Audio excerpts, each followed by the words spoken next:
with power obey neither policy nor principle. No one is different. No one. Salut tout le monde, alors on se retrouve pour une vidéo qui devrait bien vous plaire si vous êtes fan du DC Extended Universe et surtout du Snyder Cut. C'est vrai que il y a la nouvelle version de Batman vs Superman qui est sortie, l'Ultimate Cut, et il y a peu d'informations dessus, c'est quasiment rien, franchement. Alors moi, je l'ai acheté. Nous avons l'ancienne version, donc ça c'est la version qu'on trouve en France depuis longtemps, la version longue, ok, avec deux côtés différents, ok, et la nouvelle version que je me suis procurée qui n'existe pas en steelbook, okay, qui est un petit four en carton. Et alors je l'ai acheté sur Zavi à 29,99 €. Voilà, je l'ai reçu assez vite, je l'ai reçu franchement en à peu près une semaine, donc ça j'étais plutôt content. Je l'ai acheté, je vous avoue que je flippais un peu parce qu'il y avait franchement quasiment aucune information, il y a écrit juste Pastoral English, ok. Bon bah je vais tenter le coup. Non seulement je voulais vraiment voir ce film, donc voilà, j'ai tenté le coup. En plus je voulais vraiment vous en parler, partager avec vous toutes les infos que j'avais dessus. Et pour ça, bah, quoi de mieux qu'avoir vraiment le produit. Donc je vais vous dire tout ce que je sais. Alors déjà, bon, juste vraiment pour les passionnés, ça c'est l'ancienne version. Enfin l'ancienne, la version de 3 heures qui est sortie en France, la version 4K, alors qui s'appelait déjà Ultimate Cut, Ultimate Edition. Je pense que c'est le nom que ce film avait, mais uniquement en France, puisque la nouvelle version, partout, ils la vendent en disant Ultimate Edition, nouvelle édition, enfin, et comme elle est pour l'instant en vente que sur les sites anglophones, je pense réellement que voilà, c'est l'Ultimate Edition, mais en fait, nous on l'appelait comme ça l'ancienne version. Alors elle est toujours bien sûr 4K, mais elle est cette fois-ci HD1. La première n'était pas HD1, contrairement à ce qu'on pouvait penser. Alors, je vais vous dire tout ce que j'ai pu vous constater sur ce film. Déjà, franchement, vous allez être contents. Parce que moi je me suis dit voilà, ça va être en anglais, je connais le film par cœur, voilà, je l'ai vu 50 fois, donc ça devrait passer, mais bon, bof quoi. Je vais dans les pistes audio, et là, il y a au moins une dizaine de pistes audio. Vous avez tout. Franchement, vous avez français, anglais, espagnol, portugais, enfin, j'ai même pas noté tellement qu'il y en avait. Enfin, j'ai été ultra surpris. Donc vous pouvez regarder dans 50 langues différentes. Vous m'avez compris 50, hein, il y a au moins une dizaine de langues. J'ai mis les sous-titres, pareil, vous avez plus d'une dizaine de sous-titres. Donc franchement, tous ceux qui ont peur d'acheter le film et de ne pas pouvoir le regarder, je sais pas, en VO, en sous-titré français, en je sais pas quoi, franchement, tranquille, il y a tout. Franchement, si vous parlez pas d'une des langues qui est dans les menus, on peut pas se comprendre sur ma chaîne, c'est pas possible. Donc voilà, donc déjà ça, la très bonne nouvelle.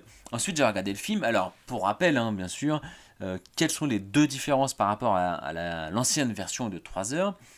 Nous avons une colorimétrie qui est différente, bien sûr, il est HDR, et Snyder avait dit qu'il n'avait jamais aimé son travail sur la colorimétrie de la version de Batman vs Superman qui est sortie en steelbook, enfin en 4K en 2016. D'accord. Donc déjà il est HDR, mais oui, hein, vraiment, il a retravaillé l'image.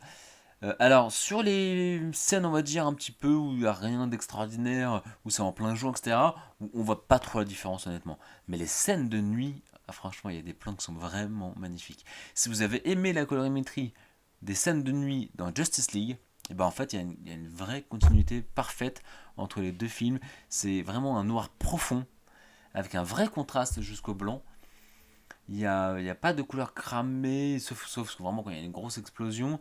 Et on a les couleurs chaudes et les couleurs froides qui font vraiment un pic de saturation, et ça donne un effet très intéressant. Ça donne vraiment ce qu'on peut voir, par exemple la bataille finale de Justice League, dans la version de Snyder bien évidemment. Eh bien on est vraiment sur la même patte. C'est vraiment très beau. La scène, un moment où Lex Luthor il est sur le toit de son immeuble et qu'il y a Superman qui débarque, franchement en termes de couleurs, vous allez, mais c'est impressionnant. J'ai adoré. Moi j'adore les belles couleurs, j'adore les belles images. Avant je faisais de la photographie, etc. Et là il y a un travail qui est magnifique. Vraiment j'ai adoré. Toutes les scènes de nuit, la course-poursuite en Batmobile de nuit, c'est génial. Génial. Alors oui, j'ai changé de tenue, j'ai juste refilmé 30 secondes quelque chose que j'ai inséré dans la vidéo parce que j'ai oublié de vous dire quelque chose. Je me suis toujours demandé si justement ce ton-là qu'il avait choisi, et d'ailleurs dans Justice League aussi, mais le fait que ce soit très noir, très sombre, et que les seules couleurs qui sont assez saturées, c'est les couleurs chaudes, donc le rouge quand même, et les couleurs froides, donc le bleu, finalement, c'était pas pour représenter Batman et Superman. Snyder qui aime les détails et qui aime tout ce qui est symbole, le bleu et le rouge pour Superman et le noir pour Batman. Voilà, donc jouer sur les couleurs, enfin le noir c'est pas une couleur, c'est une luminance, mais en tout cas jouer sur la colorimétrie générale de l'image. Je me demande si c'est pas voulu justement pour montrer bien que ce film-là est la confrontation entre l'obscurité et la couleur qui représente la lumière, enfin en tout cas qui représente Superman, l'espoir, le rouge et le bleu. Et le deuxième changement, c'est bien sûr le retour à l'IMAX. Alors, quand ils disent justement il y a un retour à l'IMAX sur les scènes qui ont été tournées en IMAX, eh bien, on ne sait pas du tout combien il y a de scènes, est-ce que c'est tout le film, est-ce que c'est pas beaucoup. Alors je préfère vous le dire, il n'y a pas beaucoup de scènes.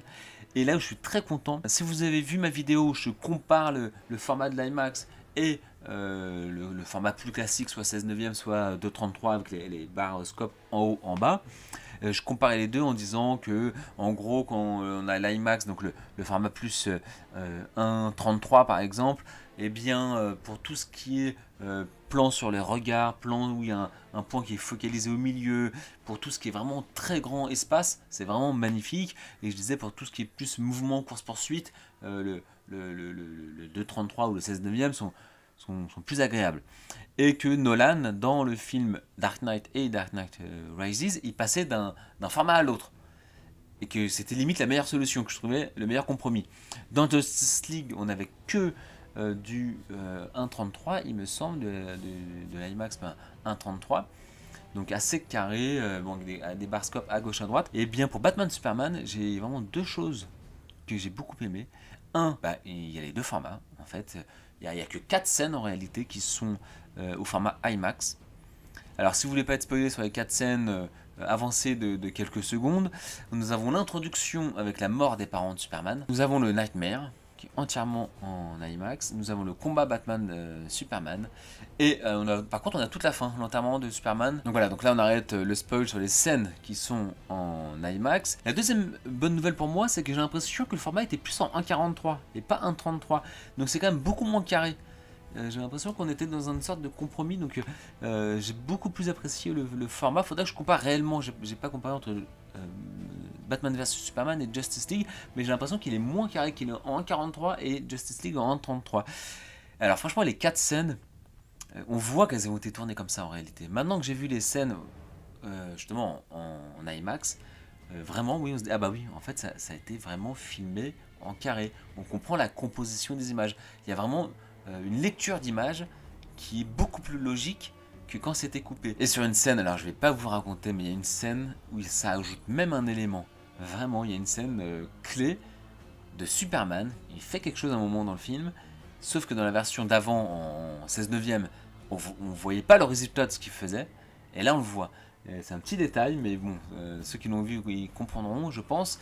Voilà, donc on comprend que réellement les scènes, elles ont été tournées en IMAX. C'est pas juste pour remettre le format de base et puis tant pis quoi. Non, on voit que Snyder avait pensé en fait ces scènes-là de cette manière et ça ajoute vraiment quelque chose. Donc je suis très content qu'on passe de l'un à l'autre en fonction de ce qu'on veut montrer, un peu comme Nolan l'avait déjà fait, que la colorimétrie ajoute vraiment quelque chose et ils appellent ça l'Ultimate Cut et franchement on y est quoi. Entre la version longue qu'on a déjà eu bien sûr, qui rajoute vraiment une demi-heure, donc il n'y a rien de plus par contre, d'accord.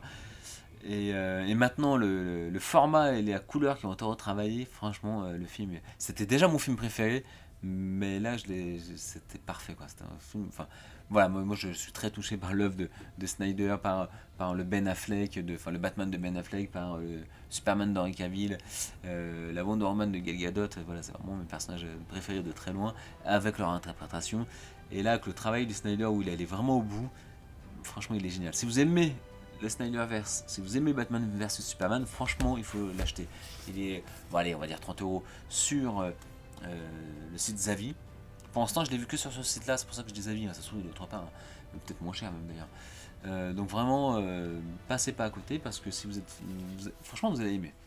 Et ceux qui n'ont pas aimé le format de Justice League, là franchement c'est 4 scènes et ça ajoute des choses. Il y a un plan qui ajoute quelque chose. Enfin vous verrez, je vais pas trop en dire, vous me direz ceux qui l'ont vu dans les commentaires, on commentera, etc. Si vous avez préféré la nouvelle version, l'ancienne version, si vous n'avez pas vu la différence, on peut commenter tout ça, c'est bien de partager pas que mon avis, donc allez-y, donnez votre avis dans les commentaires. Allez on se retrouve bientôt, bonne soirée.